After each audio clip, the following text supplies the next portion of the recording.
break time તોન પાયો નમસ્તે મિત્રો આજના વિડીયોમાં આપણે હોમિયોપેથીમાં એસિડિટીનું ઉપચાર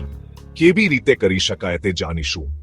એસિડિટી એક સામાન્ય સમસ્યા છે જે સામાન્ય રીતે પાચન સાથે જોડાયેલી હોય છે આમાં બરાબર તુડુટ જીત ટામૂન અને ચિંતાનું અનુભવ થાય છે